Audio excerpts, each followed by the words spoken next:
블랙록이 갑자기 ETH, ETF를 새로 제출했다는데 기존 것과 뭐가 이렇게 다를까요?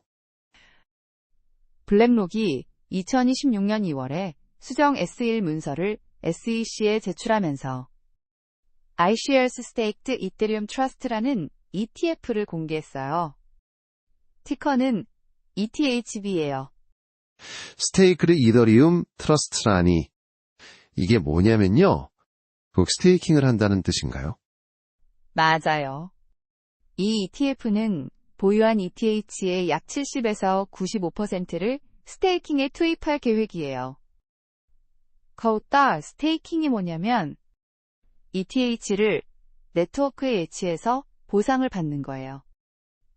기존 ETH, ETF처럼 단순히 가격만 따라가는 게 아니라 스테이킹 보상을 NAV에 포함시켜 추가 수익을 주는 구조예요.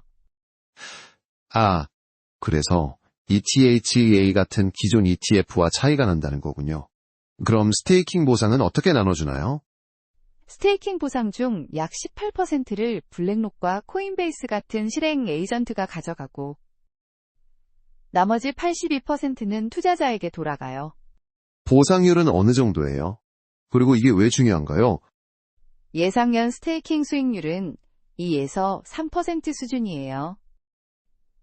이게 ETF 시장에서 크립토 자산의 캐리 트레이드 구조를 처음 만드는 모델로 보이거든요. 캐리 트레이드가 뭐냐면 자산을 보유하면서 수익을 내는 거래예요. 시장에서는 이걸 ETH의 금융화 시작으로 평가해요. 금융화라. 그냥 투기자산에서 안정적 수익자산으로 바뀔 수 있다는 거네요. 블랙록이 이미 준비를 시작했다던데. 맞나요? 네. ETF 시딩을 위해 10만 달러 규모의 ETH를 매입했어요. 이 변화는 크립토 ETF의 패러다임을 바꾸는 구조적 게임 체인저로 불려요. 게임 체인저라. 그 기관 투자자들이 전략적으로 ETH를 배분하게 만들겠네요. 오해하기 쉬운 점이 있을까요? 많은 분들이 ETHB를 그냥 ETH 가격을 따라가는 또 하나의 ETF로 보실 수 있어요. 하지만 스테이킹으로 수익을 창출하는 점이 핵심 차이예요. 단순 가격 추종을 넘어 ETH를 수익 자산으로 재정의하는 이벤트로 시장에서 봐요.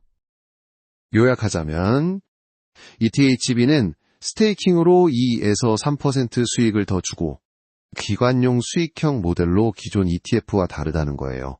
맞죠? 네. 그럼 이 ETHB가 실제로 출시되려면 언제쯤 SEC 승인을 받을 수 있을까요? 다음으로 넘어가 볼까요? SEC 승인 과정이 복잡하다고 하던데 ETHB ETF는 언제쯤 시장에 나올 수 있을까요? 나스닥이 2025년 7월에 스테이킹 허용을 위한 192 사문서를 제출하면서 SEC 심사 프로세스가 공식적으로 시작됐어요. 이게 ETH, ETF의 스테이킹 기능을 추가하는 규제 기반을 마련한 거예요. 192사가 뭐냐면요. 그게 스테이킹을 허용하는 문서인가요? 나스닥이 거래소 규칙 변경을 신청하는 거예요. SEC가 이걸 승인해야 스테이킹 ETF가 상장될 수 있어요. 많은 분들이 기존 ETH, ETF가 이미 승인됐으니 ETHB도 바로 나올 거라고 생각하시는데 그건 과도한 낙관일 수 있어요. 왜요? 기존 ETF 승인이 있었는데도 복잡한가요? SEC의 표준 심사 기간은 최대 240일이에요. 단계별로 연장될 수 있어서 실제 결정이 늦어질 가능성이 커요. 역사적으로 크립토 ETF 심사에서 SEC는 풀 기간을 쓰는 경향을 보였어요. 240일이면 거의 8개월 가까이 걸린다는 거네요. 시장에서는 언제쯤 될 거라고 하나요?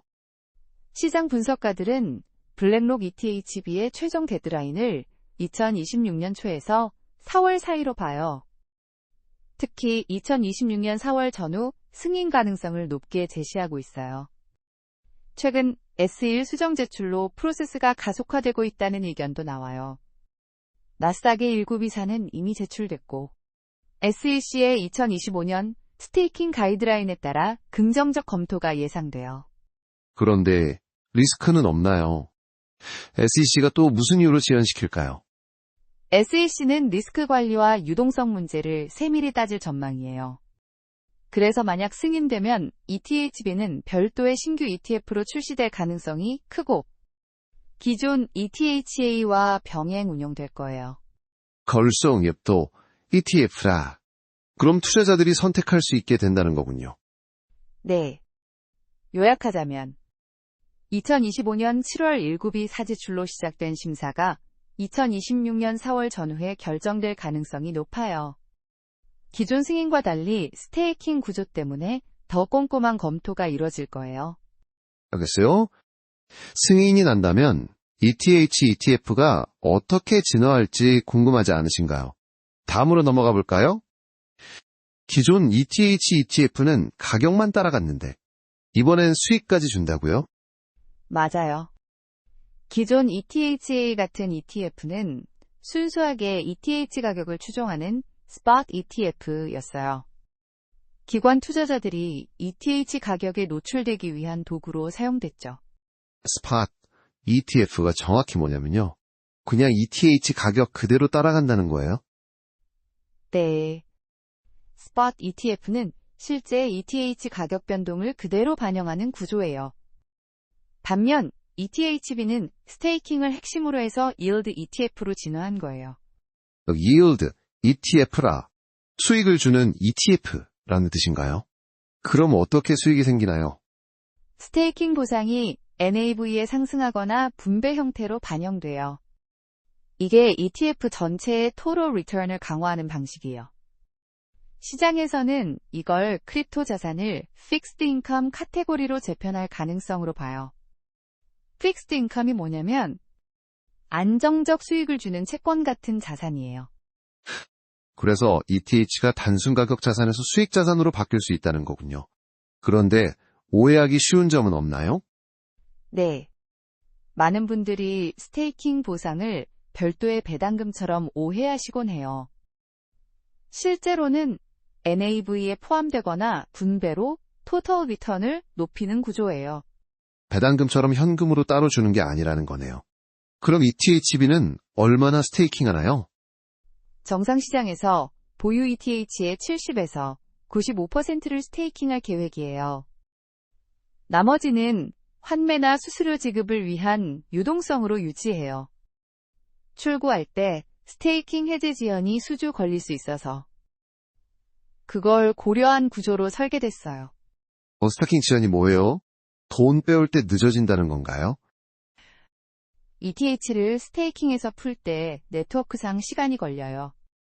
ETF는 그걸 감안해 유동성을 별도로 확보한 거예요. 투자자들은 스테이킹 수익의 몇 %를 받나요?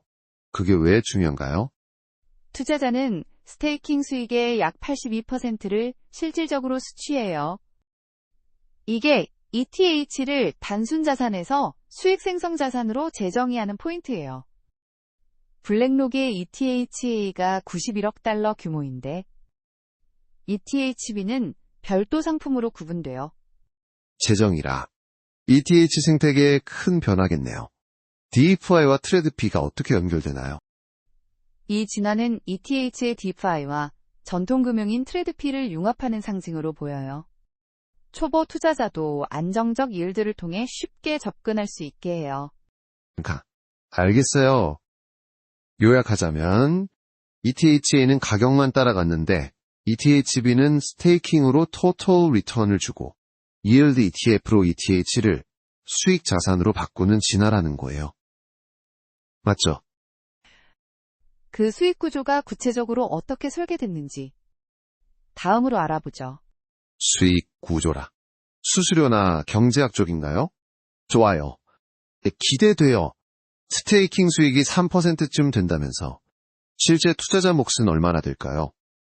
스테이킹 보상 중 약 18%를 블랙록 같은 스폰서와 코인베이스 같은 실행 에이전트가 공유해요. 나머지 82%가 투자자에게 돌아가요. 3% 그로스 이일드 기준으로 보면 투자자 실질 수익은 약 2.46% 수준이에요. 그로스 이일드가 뭐냐면요. 총 보상률을 말하는 거죠? 네. 전체 스테이킹 보상에서 시작하는 거예요.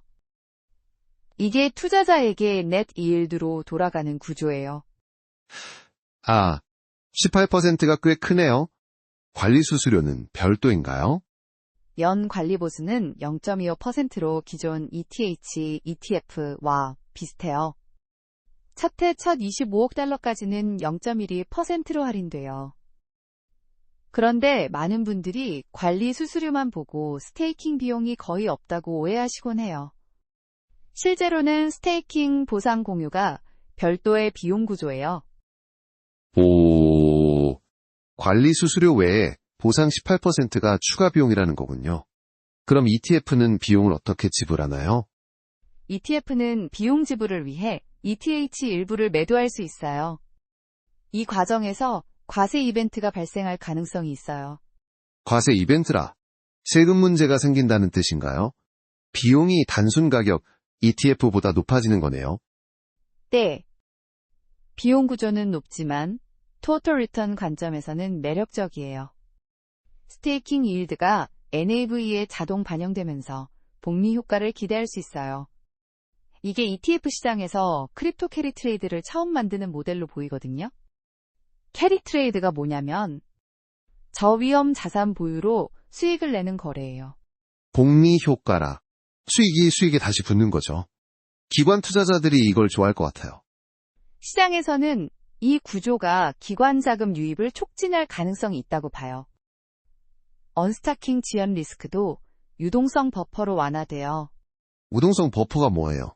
돈 빼올 때 문제없게 여유 자금을 두는 거인가요? 맞아요. 스테이킹 해제 지연을 대비한 설계예요. 투자자들은 이일드를 통해 인플레이션 해지와 포트폴리오 다각화를 할 수 있어요. 장기 보유 인센티브도 강화되는 구조예요. 이게 ETH를 수익 자산으로 재정의하는 경제학적 포인트예요. 인플레이션 해지가 뭐냐면 물가 상승에 대처하는 거죠. 요약하자면 3% 보상에서 투자자 2.46% 받고 교도 비용은 있지만 토털 리턴으로 복리와 기관 매력 커진다는 거예요. 네, 맞아요. 그럼 이 구조가 시장 전체에 미칠 영향은 어떨까요? 다음으로 넘어가 볼까요? ETHB가 정말 ETH 시장의 판을 바꿀 수 있을까요? 구조적 게임 체인저라는 말이 무슨 뜻인지 궁금해요. 시장에서는 ETHB를 단순한 가격 상승 이벤트가 아니라 ETH 생태계의 인프라를 바꾸는 구조적 변화로 평가해요. 인프라 변화라. 구체적으로 어떤 면에서요? 먼저 ETHB가 출시되면 ETF가 보유한 ETH의 상당 부분이 스테이킹으로 잠길 거예요. 이게 유통되는 ETH 양을 줄이는 효과를 가져올 수 있어요. 유통량 감소는 장기적으로 가격 안정성과 희소성을 강화할 가능성이 있어요. scarcity가 뭐냐면 ETH가 더 귀해지는 걸 말해요. 그거 스테이킹으로 ETH가 묶이면 시장에 덜 풀린다는 거군요. 그럼 기관 투자자 쪽은 어떻게 변하나요? 기관 자금이 지금처럼 단기 트레이딩에서 벗어나 전략적 배분으로 바뀔 가능성이 커 보여요. 전략적 배분이 정확히 뭐냐면요. 장기 보유 쪽으로 가는 거예요? 네. 연기금이나 보험사 같은 대형 자금이 ETH를 포트폴리오에 넣기 쉽게 돼요. 단기 매매가 아닌 안정적 자산으로 보는 거죠. 시장에서는 이걸 가격 이벤트가 아닌 인프라 이벤트로 봐요. 현재 4천억 달러 규모의 ETH 시장에서 유동성 신호로 작용 중이에요. 4천억 달러 시장이라. 규모가 크네요. 그런데 단기 가격 폭등만 기대하는 오해는 없나요? 네. 많은 분들이 ETHB를 단기 가격 폭등 이벤트로만 보시는데 그건 단견적 시각일 수 있어요. 왜 단견적이라고 하나요? 장기 영향이 더 크다는 거죠. 맞아요. 위험 요인으로는 스테이킹 해제 지연이나 검증자 리스크가 있지만 블랙록의 리스크 관리를 통해 최소화될 전망이에요. 이게 크립토 자산을 고정수익 카테고리로 만드는 계기가 될 수 있어요. 픽스드 인컴처럼 안정적 수익을 주는 자산으로요. 고정 수익 카테고리라 ETH가 채권처럼 변신하는 거네요. 트레드피어와 크립토가 어떻게 연결되나요? ETHB는 ETH ETF의 구조적 업그레이드로 전통금융과 크립토의 완전 융합을 앞당길 가능성이 있어요. 옥융합이라. 투자 패러다임이 바뀐다면 정말 게임 체인저겠네요. 리스크는 다 커버된 건가요? 블랙록처럼 대형 기관이 관리하니 밸리데이터 리스크도 전문적으로 대응할 거예요. 결국 ETH를 수익 자산으로 재정의하는 변화로 보이거든요. 재정이라. 공급 감소에 기관 유입에 인프라 변화까지. 요약하자면 ETHB는 ETH 시장의 구조를 바꾸는 게임 체인저라는 거예요. 맞죠? 네. 맞아요. 이 변화가 ETH의 미래를 어떻게 열어갈지 지켜보는 게 흥미로울 거예요. 오늘 ETHB ETF에 대해 깊이 알아봤네요. 시청자 여러분, 이 구조적 변화가 어떤 파장을 일으킬지 의견 공유 부탁해요.